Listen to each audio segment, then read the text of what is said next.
Bismillahirrahmanirrahim. Assalamualaikum warahmatullahi wabarakatuh. Waalaikumsalam warahmatullahi wabarakatuh.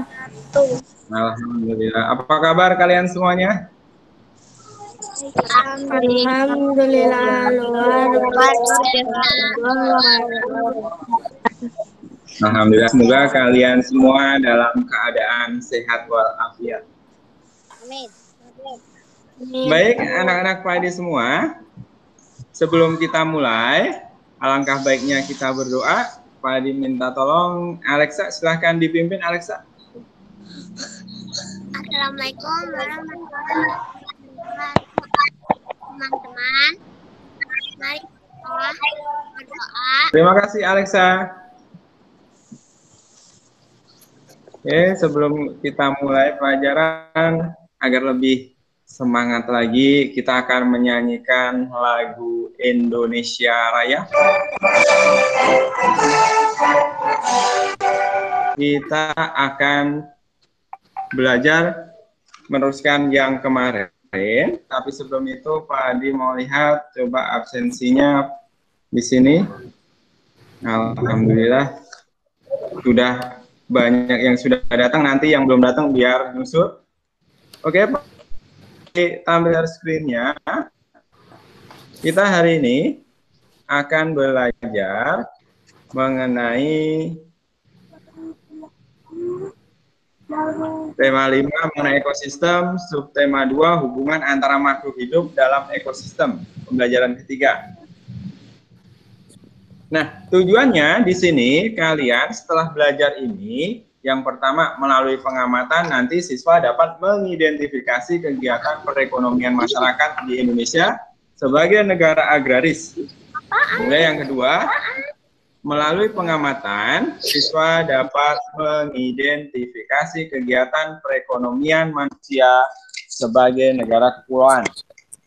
Kemudian yang ketiga, melalui pengamatan nanti siswa dapat menceritakan hasil analisis kegiatan perekonomian di daerah setempat. Kemudian yang keempat, melalui pengamatan nanti kalian dapat memberikan alasan pentingnya manfaat dari persatuan dan kesatuan. Oke, perhatikan selanjutnya. Nanti kita belajar mengenai kegiatan perekonomian dan manfaat persatuan dan kesatuan. Oke, perhatikan di sini Mas Mbak. Kalian lihat di sini, ini peta negara mana? Indonesia. Ya, peta negara Indonesia. Baik. Nah, kemudian di sini kalau kalian lihat itu kan Indonesia itu dari Sabang sampai Merauke. Kalian lihat itu pulau satu ke pulau yang lain itu dibatasi banyak laut. Nah, Indonesia itu punya banyak pulau. Maka Indonesia itu kalau kalian sebut Indonesia punya sebutan apa? Indonesia sebagai negara apa? Kalian punya sebutan apa untuk negara Indonesia? Ada yang ingat? Maritim dan Ya, Indonesia sebagai negara maritim. Itu betul. Kemudian yang selain sebagai negara maritim? agraris. Ya, sebagai negara agraris. Kalau di negara kalau maritim itu biasanya kerjanya sebagai apa? Nelayan. Ya, sebagai nelayan. Selain nelayan? Petani Ya, garam. petani garam. Boleh. Betul. Apalagi? Penyeberangan kapal. Kapal, penyeberangan kapal. Ya, benar. Mir. Iya, penjual souvenir. Iya. Kemudian, kalian tadi sebut Indonesia sebagai negara agraris. Kenapa sih Indonesia disebut sebagai negara agraris? Karena bermata pencarian sebagai pusat penduduk bermata pencarian sebagai petani. Negara kepulauan dan maritim di sini. Nah, ini yang Pak ditunjuk pakai kursor di sini. Ini ada gambar apa ini? Ada kapal. Ini biasanya buat penyeberangan. Seringnya buat penyeberangan. Biasanya kalau kalian pernah ke Pulau Seribu, biasanya kalian harus nyebrang dulu pakai perahu. Nah, kemudian yang sebelah kanan ini ada bapak-bapak sedang angkat apa ini? Ikan. Dia bekerja sebagai apa ini berarti? Nelayan. Iya, nelayan. Betul. Biasanya. Kemudian untuk selanjutnya, Nah, Pak Adi pengen tahu nih, dari yang Pak Adi sampaikan tadi, yang Pak Adi sampaikan ke kalian tadi, Pak Adi pengen tahu, coba ada nggak yang bisa menyampaikan yang di bekerja apa untuk yang tinggal di daerah pinggir pantai, apa aja tadi kerjanya? Nelayan, petani garam. Nelayan, petani garam. Nelayan, petani garam. Ya, apalagi? Penjual cindera mata. Kemudian kalian mungkin tahu di sekitar daerah kalian, karena kalian kan mungkin jauh dari pantai, jauh dari sawah juga. Mungkin di sini Pak Adi bisa tanya nih, kalau misalkan Nabila biasanya kalau di sekitar rumahnya kerjanya dari apa? Jadi ada yang jadi pedagang.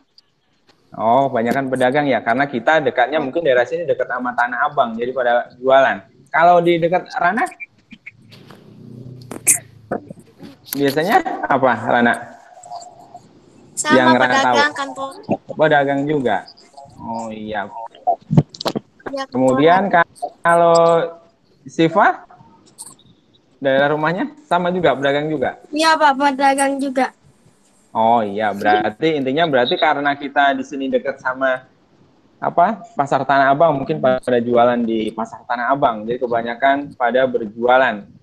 Setelah itu kita tadi sudah belajar mengenai peta tadi dari Sabang sampai Merauke tadi kan, jadi banyak sekali pulau-pulau yang ada di Indonesia tadi sekitar 17.000. Nah, untuk itu butuh yang namanya persatuan dan kesatuan. Nah, Indonesia itu ya untuk merdeka itu butuh persatuan dan kesatuan. Di sini ada peristiwa proklamasi kemerdekaan Republik Indonesia. Nah, peristiwa proklamasi kemerdekaan ini bisa terjadi itu diantaranya coba lihat. Nah, apa ini? Bom Nagasaki. Ya, bom Nagasaki dan Hiroshima. Benar. Nah, mungkin ada yang masih ingat, kita pernah belajar di Nagasaki dan Hiroshima itu. Jadi Hiroshima dan Nagasaki itu tanggal berapa kalau masih ingat nggak? Kita 6 Agustus belajar dan 9 tanggal Agustus. 6 Agustus dan 9 Agustus ya. 9 Agustus. Tanggal 6 Agustus dan 9 Agustus itu Jepang dibom atom oleh sekutu. Semuanya menjadi hancur berantakan. Ibu kotanya hancur semuanya. Akhirnya setelah itu Jepang itu menyerah kepada sekutu.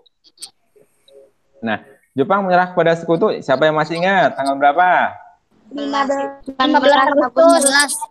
Ya, 15 Agustus. Ya, 1945. Nah, Jepang menyerah kepada sekutu ini, maka Indonesia itu punya kesempatan untuk merdeka. Nah, ini ada gambar nih, coba perhatikan. Ini gambar siapa ini? Ya, Insinyur Soekarno dan Muhammad Hatta. Kalau Pak ditanya, presiden untuk Soekarno itu presiden keberapa Indonesia? Sama. Dan ini jadi presiden pertama dan wakil presiden pertama Indonesia ini adalah Soekarno dan Muhammad Hatta. Nah, ini setelah Indonesia tahu bahwa sekutu menyerah, kemudian Jepang menyerah terhadap sekutu, maka golongan muda itu ingin agar Indonesia itu segera memproklamasikan kemerdekaan, tetapi tidak mau. Akhirnya Soekarno dan Muhammad Hatta itu diculik, dibawa ke mana?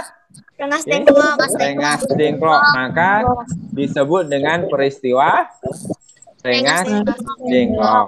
Nah, ini belajar lagi ini ada sangkut pautnya dengan IPS lagi ini. Rengas Dengklok daerah mana ya? Karawang, Jawa Barat. Ya, Karawang, Jawa Barat.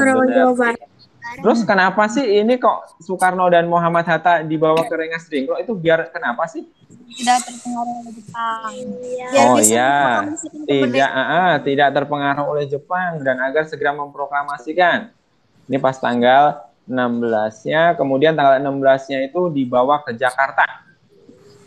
Dua ke Jakarta, kemudian Soekarno dan Muhammad Hatta dan Ahmad Subarjo itu datang ke rumahnya tentara Jepang yang simpati terhadap perjuangan Indonesia. Siapa coba? Siapa? Laksamana siapa? Laksamana Tasaide Maida. Laksamana Maida.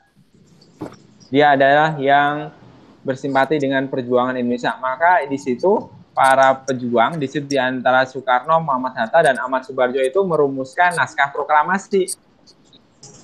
Akhirnya setelah selesai diketik nih. Siapa yang ngetik? Masih ingat? Ngetik naskah proklamasi? Sayuti Melik. Ya, benar. Sayuti Melik. Setelah diketik, esok harinya pada tanggal 17 Agustus 1945 itu Soekarno, Bapak Presiden Soekarno itu memproklamasikan kemerdekaan Indonesia. Nah, penerapan dalam kehidupan sehari-hari ini, kalian sebagai seorang pelajar, itu tugas utamanya apa sih untuk meneruskan perjuangan? Belajar. Ya, belajar dengan giat. Kemudian, mungkin kalian sering lakukan di sekolah tapi tanpa kalian sadari bahwa itu adalah suatu yang dapat menimbulkan atau menciptakan persatuan dan kesatuan. Di antaranya apa, ayo? Yang pernah kalian laksanakan di sekolah? Piket sekolah, ya benar. Kerja kelompok, ya betul. Apa lagi? Ya, PSN, betul. Bermain dengan teman yang berbeda suku. Betul, bermain dengan teman yang berbeda suku. Ya, selain suku, berbeda apa lagi? Mungkin berbeda agama. Ya, baik. Terima kasih. Nah, tugas kalian untuk selanjutnya, ini Pak Adi ada link.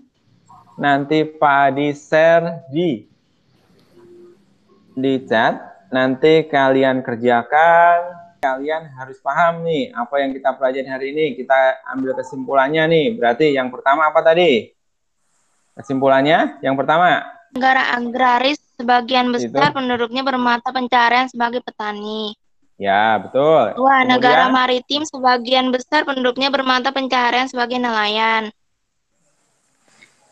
Sebagai nelayan, ya. Kemudian kan tadi untuk yang terakhir, cara membina persatuan dan kesatuan tadi yang disampaikan oleh Rana tadi. Apa tadi? Satu, saling menghormati, menghargai. Kemudian saling tolong menolong. Kemudian mementingkan kepentingan umum di atas kepentingan pribadi. Kemudian bergotong royong, ya. Kemudian saling membantu. Ya, itu adalah kesimpulan kita hari ini. Mungkin cukup sekian dari Pak Adi, tapi sebelum kita akhiri, alangkah baiknya kita berdoa. Oh, Rana coba dipimpin untuk doanya. Assalamualaikum warahmatullahi wabarakatuh. Sebelum kita mengakhiri pertemuan ini, alangkah baiknya kita berdoa terlebih dahulu menurut kepercayaan dan agama masing-masing. Berdoa dimulai. Terima kasih Rana. Terima kasih anak-anak semuanya. Jangan lupa untuk selalu menerapkan protokol kesehatan. Ingat protokol kesehatannya apa di antaranya? Memakai masker,